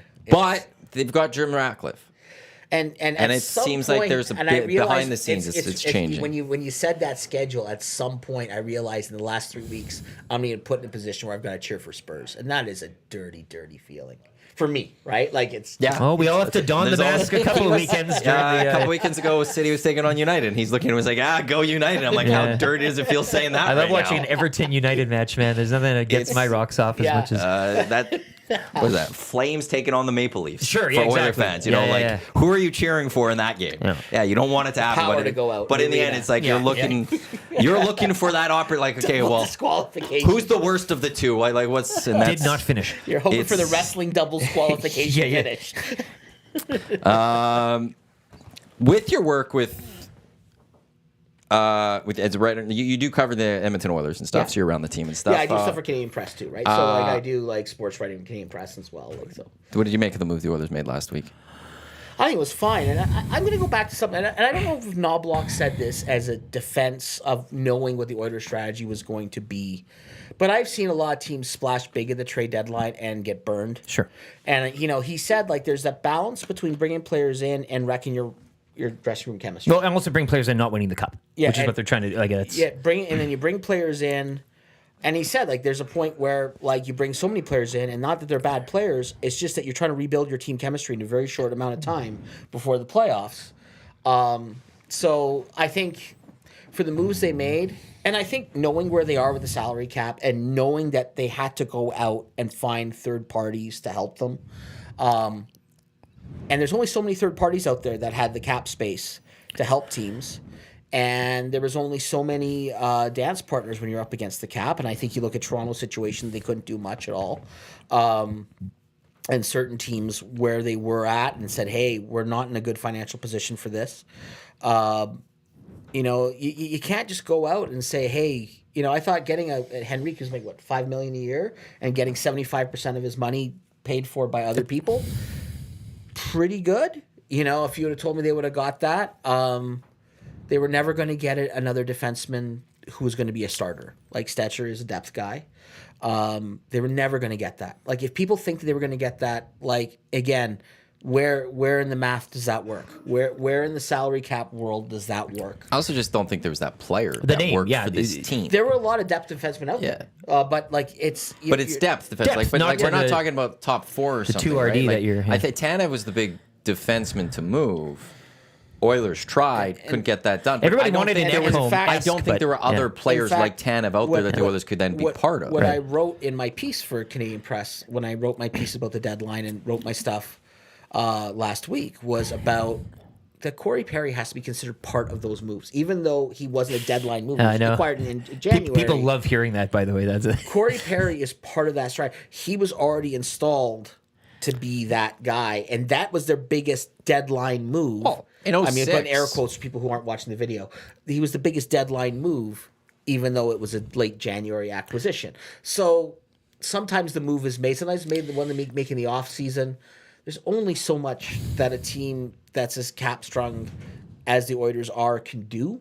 And there's other teams that whether what Knobloch was talking about, that balance between dressing room chemistry and bringing in a bunch of new players, if that's true or not, or if that's just like defending the company line.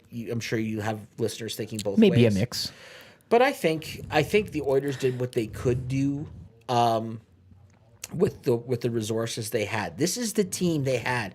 This is why things were so scary in November when they fired Jay Woodcroft, because people knew with where they were with the cap, they didn't have a lot of flexibility to like redo things.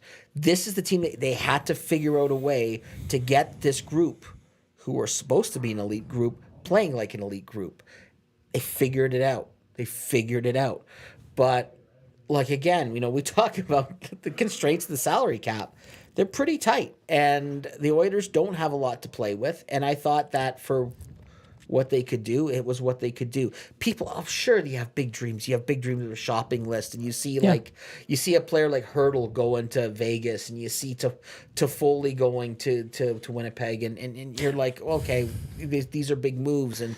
But not just going to Vegas, pantsing Mike Greer in the process to make that. You know what I'm saying? Yeah, I think that's the frustrating part too, is not just seeing your neighbors go out and do things, but seeing them do things in arguably a more creative way. Not to take anything off your point of Holland, he got money retained. They did what they need to do for the team in a vacuum.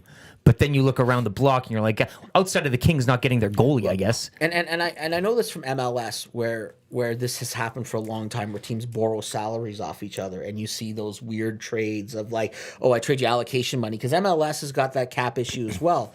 And I'm going to tell you, from years of covering MLS, which I did for many years in Toronto, what happens when salaries retained is one GM is doing another GM a favor, and favors get returned. So the Oilers know they owe Tampa Bay a favor. They know they owe Nashville a favor down the road for Ekholm. They remember this stuff. GMs remember this stuff, that, hey, I did you a solid when you were a contender. Now I'm a contender, and I'm going to need some salary, or I'm going to need some help. These favors get repaid. Don't think that this is the good of someone to clear salary to get, or to help you out for a draft pick or what have you. There are favors that get paid back, and they come back. And every time that you get a third party to buy salary, you're basically creating a debt for yourself to pay down the road to a team. Feels like McCrimmon's IOUs are in lemon juice, though, and you kind of got to like it's like some of the paper was like, oh, it's not, and you got to hold up like Again, that's the thing. Like, I mean, Vegas again. If you don't like what Vegas does, change the rules. I forgot who it was that said this. So apologies to whoever I'm missing on this one. But it feels like Kelly McCrimmon is GM like he's in the WHL still.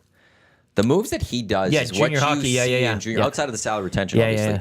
But he don't go like in junior hockey. You get these wild trades that are all over the place, and he's taken that to the National Hockey League, and he's making these WHL, CHL type deals, and everyone else is still trying to make NHL deals, and he's to him it's a soft deadline. He just can't do any more activity once it passes, but he's still thinking about the whole. Well, actually, you could make a trade still.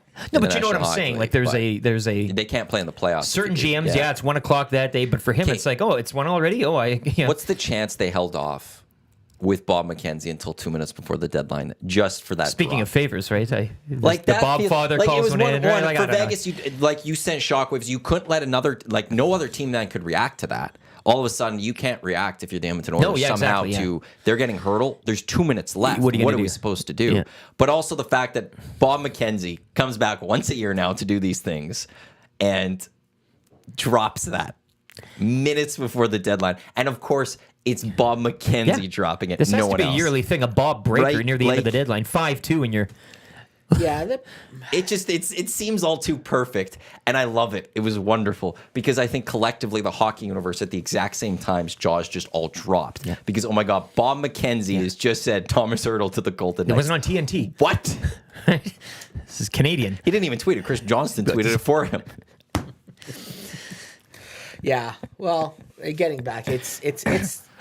I mean, it's become such a circus, those trade deadlines and such with media and such. And silly season.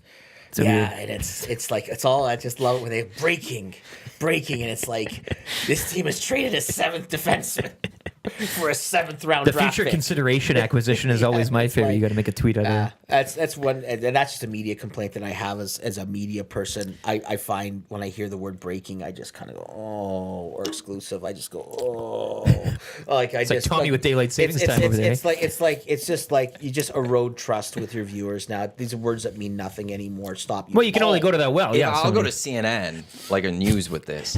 Everything is breaking on CNN. I don't think you can turn on CNN now and not have something breaking. Yeah, there was, I think. Well, they're in the breaking news business. Well, but there was a big article written from someone in the States after, I think it might have been the attack, like the Parliament, the guy who killed a guy manning the unknown soldier, and then went into Parliament and stuff. And CBC, with their coverage, like somebody came on and like wrote a full article about how they do breaking news versus how the U.S. does breaking news, and how it was, well, breaking news popped on screen and it was very light. Like it wasn't this big, like it wasn't like Vegas flashing lights. Like, oh my God, breaking news. There's the way the Canadians generally, like we use breaking news is much different than in the States. Because again, Yeah. you just go to CNN. It's not giving you a stroke when you Everything land. is bright. There's not like if there was a major incident that ever happened again in the U.S., like 9/11, I don't know what they're going to call that because it's not breaking news anymore. Right, like it's like super ultra breaking news or something Supernova. because like they've used it so much. To your point, it's lost all meaning when they say we got breaking news. No, you don't. You've got news.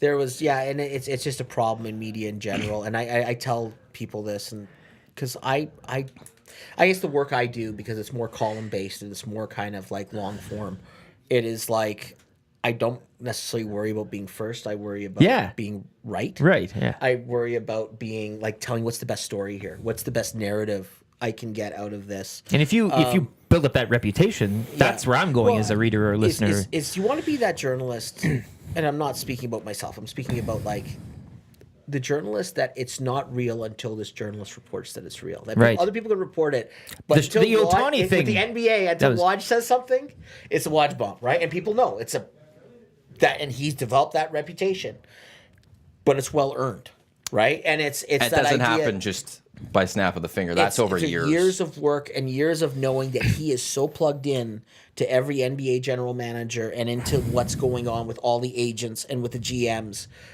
that even if someone else may have it before him, we're still waiting. Well, that individual silence is telling you something because his voice and his journalistic credibility carry such authority. And I think we get so worried and so wrapped up because you know what, in the era of Twitter and stuff, being first in the media is not that important anymore. Being the best is. The Ohtani exercise really kind of illustrated that for a lot of people. Well, and for me, I'll get to the Ohtani, but Jaron Dreger was on a podcast last week I saw, and he talked about how breaking news is so much different now because it's not the same. How it's back in the day when he started, when you broke news, you were the one that had it. Nobody else. And there was no Twitter to put it out there. You would go on radio or you'd go on a special Sports Center hit to be like, I've got this breaking news. And there was a real like, hey, I got it. Now it's like, I'll use NFL. You'll see Ian Rappaport and Adam Schefter send out basically the exact same tweet 15 seconds apart. Right. Clearly getting it from the exact same source. And it's like, well, who really had it first type thing, you know? But the Ohtani, this is where I made a mistake that day. We're all wrapped up in everything that was happening. But I remember thinking back later that Friday afternoon, and I started thinking, why hasn't Ken Rosenthal or Buster Olney said anything yet, or Jeff Passan? There are names. There were, and then there are other names, right? John Morosie's a good reporter. He's gotten things right and stuff in the past, but he's not at that level of the Ken Rosenthal type thing. And I thought to myself after, and like, why didn't I think about this even sooner today? Where it's, yes, all this news is happening, but those guys have been completely silent today. Back of the room. Why have they been silent today? Yeah. What's the reasoning for them being silent today? Because you're like, there are why would they certain jump on this? guys. Everybody else is jumping. They would, if it was out there, they would have it. Yeah, I just say my son had it. He's like, I said like I think I was texting my son and saying like I think Ohtani's going to the Jays. This is so exciting. And then he's like, it's not happening, Dad. Think about it for a second.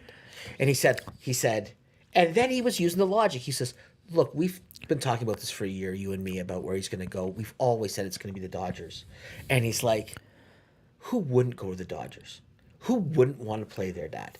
And like he said it to me, and I'm like, hey, you know, Tate, you were right. And he held it over my head. He goes, you started believing the fairy tale. Yes. And it was too good to be true. And he said, let's face it. And then I even laughed. I said, yeah, if it was you. That's what I said. Like, if it was my son. Simple logic shining through. If it was my there. son, I'd be like, yeah, you're going to the Dodgers. Like I just want to go live in LA in general. Yeah, Well, that's the thing. Whether, like, the Angels, money- Dodgers, whatever. Right? I'll just go live. It doesn't have to be sports. Like I'll go launch Los Angeles Sports Talk, a division of EST. People are so divided on LA. People either love LA or hate LA. You don't have a middle ground on LA. Like I'm like you. That. I absolutely love Southern California, Los Angeles. I love the that part of the Southwest world. in I general. love that part of the world. I love the desert. Yes, I love Arizona. I love going to the desert. It's beautiful. I have done some So you need to go to Vegas now. Yeah, it's just You need it's just to great. start texting our keywords to get to No, Vegas. but I have been to the Integratron in the middle of the desert, which was supposedly built by UFO abductees, and it's just perfectly. I've heard about it because Anthony Bourdain did a thing where Josh Homme from Queens of the Stone Age and him went to this. You're really getting into some.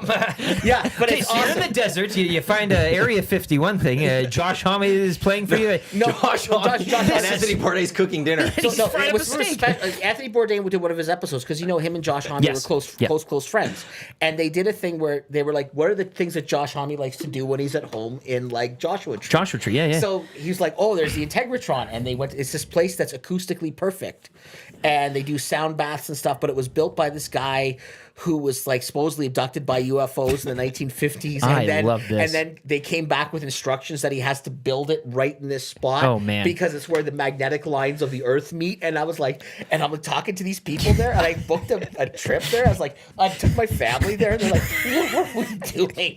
Right?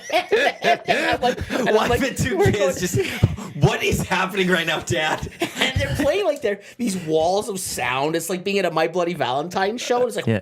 You're going to the bathroom if in your you pants. don't know and My it's- Bloody Valentine, it's the second obscure band I've mentioned today. My Bloody Valentine are like the loudest rock band that's ever existed. If you've ever been to one of their shows, you know what I'm talking about. But it's like this wall of sound, but it's this weird place. You go in and you whisper in one corner, and you could be in another part of the building and you hear it. Yeah. It is just like this, and somehow by accident, and they're saying that he died. There was like this whole conspiracy on how this guy died as he was building it because it was supposed to be a time machine. And I'm like, this is fantastic. This is the kind of stuff in the desert that attracts Yes. me. Not Vegas. It's the Take me with you next stuff. time. Leave the family at home. It's like the when you like the Sky Valley swap meet in the desert where like just a bunch of people get together in an abandoned supermarket like parking lot, and it's like in the middle of like it's in it's about half an hour from Joshua Tree, and I got a Nolan Ryan autographed baseball there from $2 from a guy named Jesus.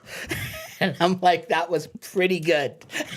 After our trip to Las Vegas, we'll be sending you on a trip with Steve Sandor somewhere Get me in on this in the one. desert. It's like Homer in the chili cook-off, hey, when he goes talking to coyotes and everything. Take me with you, man. That's a man. I wasn't expecting going there. Let's go. Now I'm a gonna have lot to read of about this. packed up in Well, there. just the Send me the names. link. Yeah, also send me the throwing link. out these names, it's just like, It was one after another there. I was jeez. blacked out for a second. Josh Homme's an interesting character. Very interesting. So Yes, Joshua it is. Tree, did you get to go? It's awesome. Yeah. Where was Caius in there? They had that whole area though, but that a lot of good That is- sound is coming out of there. Go look at And music the and a lot of world good. famous studio is there, and like because Rancho La Luna, Queens of the Stone Age, is Yes. the studio. So I'm at like the Were you pizza there? place. Did you see all this? Did you Pizza get- place, and I'm like, I wish I knew where Rancho La Luna was. And the person pizza place goes, oh, it's just behind the gas station. Get up the outta street. here. Like you just go up there, but you need an invite to go. You'll see it if you go up this highway past north. And he's like, oh yeah, everyone knows. And he was like, yeah, because. And then the guy's telling me at the pizza place how people there aren't fazed by rock stars because so many people go. They're to all rock record stars, there, yeah. right? And if you ever read like the guest stars on Queens of the Stone Age records, because like they're not so much a band as they are an idea of a band. Well, even right? the Desert Because- Sessions yeah, albums. because like the Desert Sessions, Chris Goss, they bring PJ it- Harvey, But like and- even you look at Queens of the Stone Age, you're like, how did Elton John do backing vocals on this like song? Like how did they get Elton John Yeah. on this? And it's like some big names. It's like. And you're right. The Desert Sessions they bring together, they've some really odd people. Like Matt Berry has Yeah. recorded with them, who I love. Josh Homme did Them Crooked Vultures. Yeah, he was part He's of with that. that Brant fam- Bjork still like just slums around there, does he not? Like he lives Yeah. like an actual citizen, and and pays his taxes The and Fu everything. Manchu Caius. Oh God, Queens of man, Stone we need Age. to hang out more. I never knew this about you. I mean, Nebula. So one day Nebula. one day Steve won't be around Edmonton. We won't know where he is, but we'll be like, wow, check that area. Yeah, it'll be That's like, a great That's sound, where he's man. moved to retire It's to like one the day. You know? stoner rock capital Yes. of the world. Yes. It's like it's basically you have down-tuned guitars and Yes. it's like just a hum. God. And you listen to like it's like that's the whole thing. You get the muscle car, you have the down-tuned seventh chord. Generator parties. Yeah, Right? Like, it's yeah.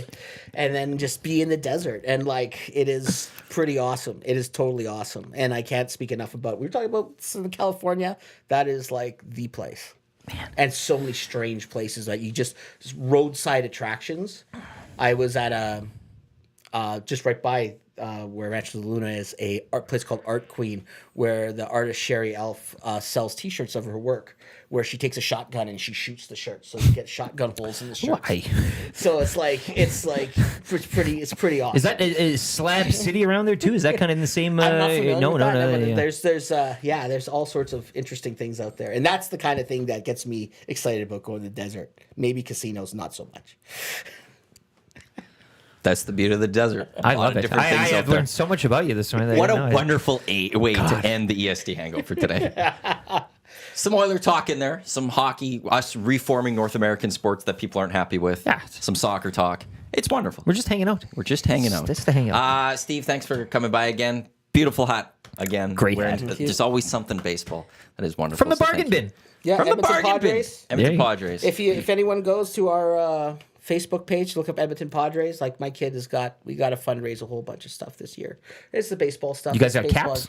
We got all sorts of stuff and contests and stuff and pub nights coming up. As I said, we have tournaments all over, and so it's sports parenting 101. I will be traveling to many interesting places as my kids play their sports. You could read stuff, Steve's stuff, Edify magazine, Urban Affairs, as well as the Canadian Press when it comes to the sports.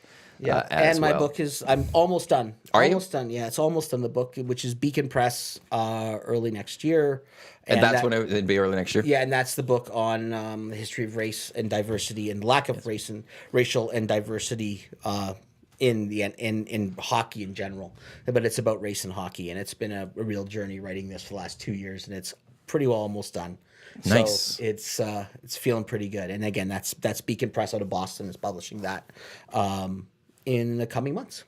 And if you look in the Hangouts, one of the past times that we've had Steve on, he talked a lot about the book and that. Yeah. If you want a lot more details, he went really deep one of the last few times. So yeah, if you're on the Hangout YouTube pages or podcast, just find one of his last 2 appearances. I think it might have been the first one.